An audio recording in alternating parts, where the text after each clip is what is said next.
And this is hour number 2 of America's most popular show about the RV lifestyle. Alan Warren here, consumer advocate, RV enthusiast, and your RV wingman, working every single day to help make you a smarter RVer and level the playing field between the RV industry and you and me, the consumer and RV enthusiast.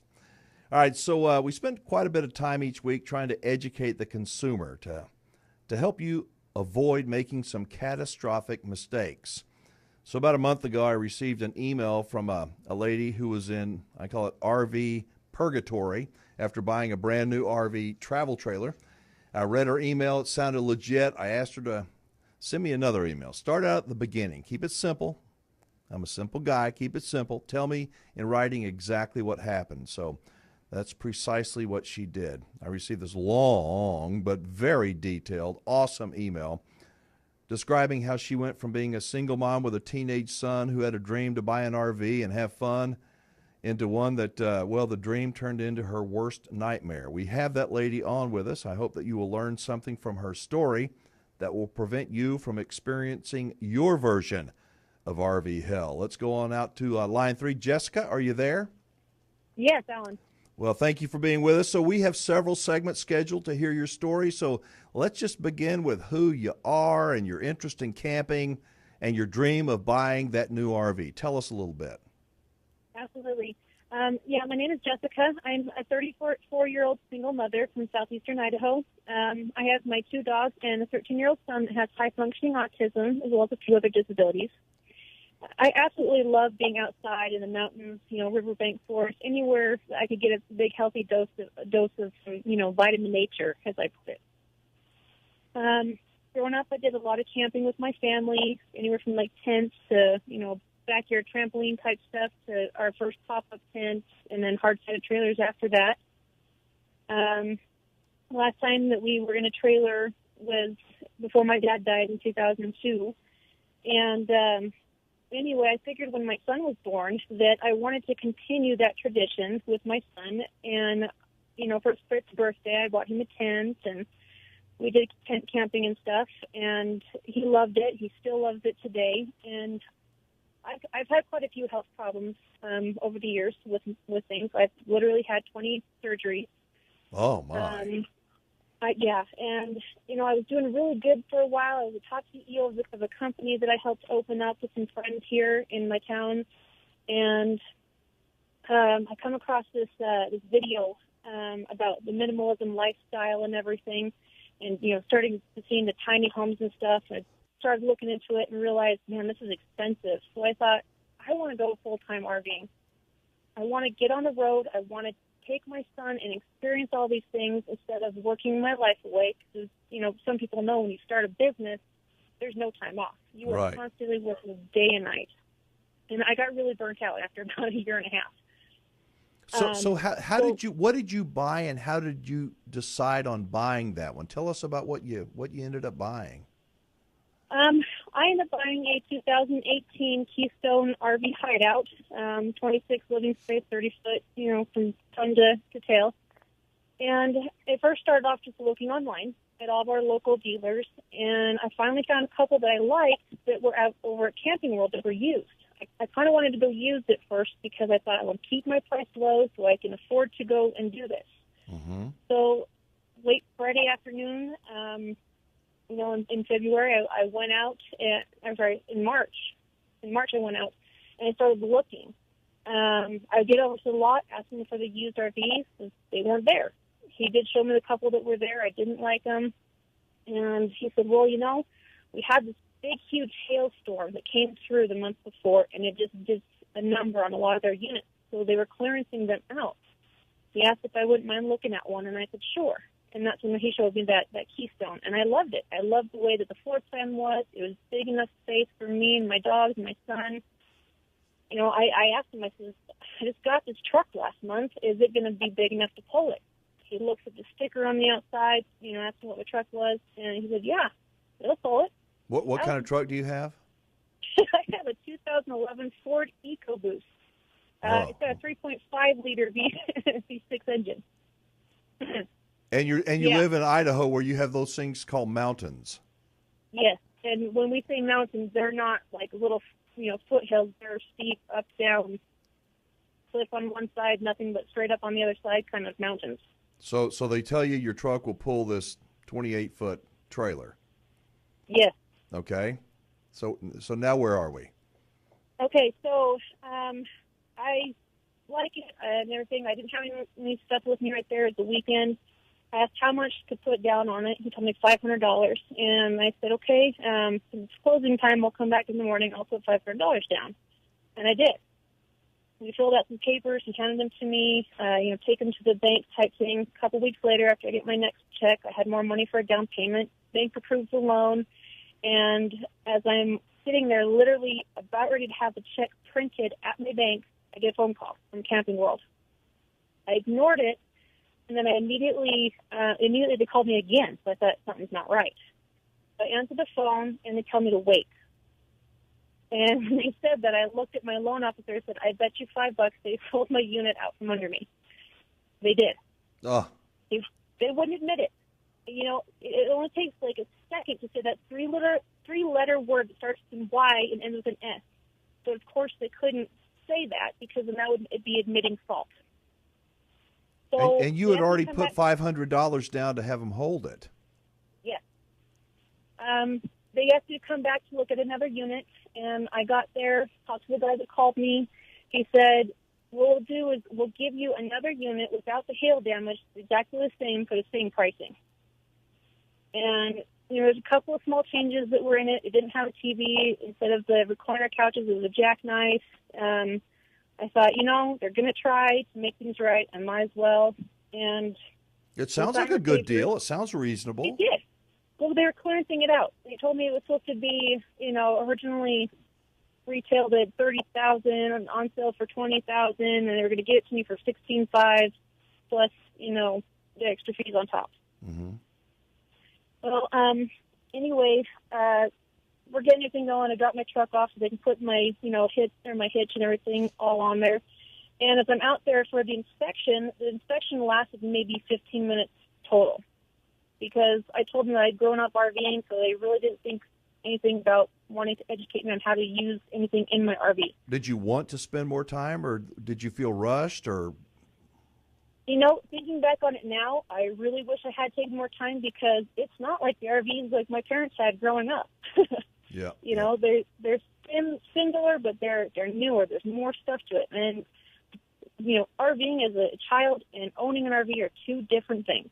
So what was it like, real quickly? What were you and your son experiencing, the excitement about where you're going to be going, the dreams you had? And sounds like y'all had a lot of big dreams. Really, I wanted to travel mostly, kind of start up in maybe Oregon and hit the coast and kind of go around and, all that. I got a job offer in North Idaho, and I thought, it'd be fun to live up there for a while, save up some money so eventually we could do more traveling or buy a house, whatever. But it was kind of wide open. I didn't want to sit here and work my life away and work from paycheck to paycheck and pay for something that, it's not mine through renting or whatever. I was tired of just being stuck here. So far, it sounds like you're pretty, they did sell your RV out from underneath you. They made it right. Mm-hmm. Now you're on the road. You're happy. When did things start to go off in the proverbial ditch? Well, once we got the RV home and everything, well, let me back up for a second. Before I even left with my RV, they didn't bother to inform me until after everything was hooked up and about ready to be pulled out that I had to have proof of insurance on my RV before I could leave with my trailer. Mm-hmm. And so I went back in and they told me that the best insurance out there was Good Sam. It was number one, top rated, low rate, easy to use, great reviews, all that stuff. So I signed up and paid for it while I was there, gave them the insurance copy, and then I was able to take it home. About a month later, had everything taken care of, housing stuff taken care of, stuff sold, given away, packed up, whatever. And my plan was to take off to Montana for 2 weeks. Hey, Jessica, hang on. We're going to pick up here when we come back from the break. Folks, while every RV horror story has its own twists and turns, they all begin with a dream, and somehow that dream turns into an RVer's worst nightmare. And that's exactly what happened to Jessica and her son. So we're going to come back and find out exactly what happened with the country's most listened to and most watched show about the RV lifestyle after this. All right, on the RV Show USA guest line is a lady from Idaho, a woman who has found herself in RV hell after buying a brand new travel trailer from Camping World. Jessica, to reset, you see if I got this straight. You initially found an RV you were going to buy. You got your financing arranged, put a deposit down on it, went to the bank, got your financing arranged, went back to Camping World. They had sold that RV out from under you, switched you to another one. You were concerned that maybe the trailer was a little bit too big for your truck to tow, but the salesperson assured you that it would be fine. You kind of felt rushed through your walkthrough, but you finally got off the lot with your new RV and you felt pretty satisfied so far. Is that sort of the short version? Absolutely, yes. So on our initial trip that we were going to take, the plan was to hit Montana, visit with some friends for 2 weeks before heading up to North Idaho. And on our way up, my truck decided it wanted to overheat. And this was just getting into Montana. We decided not to go through Yellowstone. We went to go out and around through Ennis and up that way. And about after that first overheating, put some coolant in it, limped it on into Bozeman, Montana, parked it at the Walmart RV resort, if you know what I mean. Yeah. And from there, we spent the night because roadside assistance said we'll spend some out in the morning. Person came out. He couldn't tow my truck anywhere. He just gave me some mechanical advice. I did what he did, and I decided to take off and make it the next 2 hours up to my friend's place. It just passed Bozeman, Montana, and it really went out. Didn't know what was going on, couldn't get it to start. Called the roadside service back again. They said, all right, we're dispatching someone out to you. They'll be there in about an hour and a half. Long story short with that, we were stranded on the side of a very busy interstate for 6 hours. I ended up having to call 911 because my handicapped son was very upset at the fact that we ran out of water, we ran out of ice, my dogs were getting overheated, and nobody came to rescue us.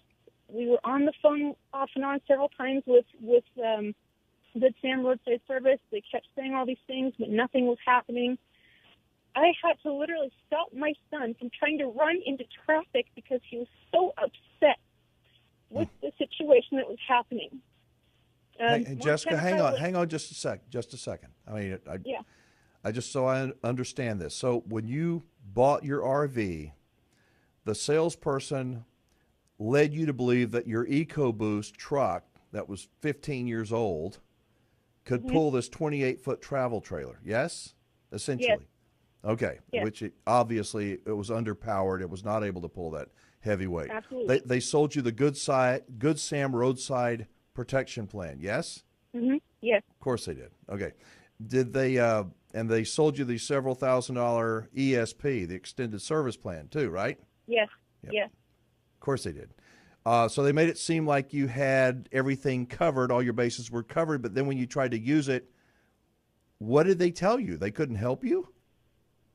Well, the thing is, the first guy that I called and talked to on the phone, he said that they were dispatching somebody else. He'd be right there. When nobody showed up a couple hours later, I called back again, and the lady said, oh, there's no real notes in here other than that you called. And I was like, so where's the truck? And she said, nothing's been dispatched. I said, what do you mean? We've been sitting here for hours. It was like 90-degree weather outside on the side of a busy interstate. My truck was completely dead. Even my battery went out on my truck, too. Did you have any idea, besides it was overheated, did you know why it was doing it? I don't know how mechanically inclined you are, or did you just think it was a coincidence that you broke down on the side of the road? I thought just maybe it was a problem with my thermostat. Okay. I want to ask you a really important question. I mean, at least I think it's important. Do you take any responsibility for this disaster so far? I mean, and if so, what do you think you are responsible for? Honestly, for getting caught up in the grandeur of, wanting to do this RV, for rushing it and not taking my time to, research and do, more thinking and taking my time on stuff. I jumped the gun way too quickly. I didn't really realize that there was more to RVing than what it really is. So I do take responsibility for just wanting to get out there and going. What did you call when you figured it out that your truck was way underpowered? Did you contact it was probably too late, the salespeople at Camping World and said, what the hell did you put me in this thing for? I didn't. It wasn't until a couple months later when I was actually able to get my RV towed back down to where I bought it from, that, I talked to them about this, and they didn't really say anything about it. They didn't take responsibility for it. They didn't even really say anything when I tried bringing it up to them. But it's more than just an overheated truck that you were stalled out for hours on the side of the road. This was sort of the beginning of months, and you're still in this RV purgatory. Well, tell us, without going too much into detail, what's happened to you and your son since this whole ordeal last summer? We became homeless. This was my home. This was all that we had. And we ended up leaving it, my RV in Billings, Montana, for about 2 weeks at Brett's RV, and we were told to put it in overnight parking, to plug it in, and keep my propane tank on for the refrigerator so they knew I had food in it. I had to go to North Idaho to try to start a job, and when I got my first check, I was able to come back, pay for the repairs of my truck, and I went to go pick up my RV. And when I got to my RV, when I opened up my doors, it smelled like somebody had stuffed a couple of dead bodies inside my RV, and I instantly turned around and puked. It was so horrid. Apparently, somebody had come along and unplugged our unit and unhooked our propane tanks, stole my chalk, and all of the food in my fridge and freezer spoiled. And it was this massive, massive maggot infestation that leaked all over the floor, into my bags of clothes that were right there. And it was so bad that it even came out on the vent on the outside of the RV and was dripping down. I went in and yelled at the management, wanting to know what was going on. They promised me everything would be fine, just to leave it there, and it wasn't. And I'm like, what am I going to do? We ended up buying a cheap tent for $24 from Walmart, and we had to live in that wherever we could find a place. We even couch hopped a little bit here and there as we could, and finally it took a friend that hadn't talked to him in 10-plus years that was on his way back from the oil field and said, hey, I'm coming through. Do you want me to take your trailer and tow it back, to your hometown? And I said yes, because I had nothing. And even when I got here, made my claims through the insurance and everything else, we got denied. We got denied on all of our claims because it just wasn't something that was covered. A maggot infestation is not covered. So essentially, you're still pretty much homeless. Yeah.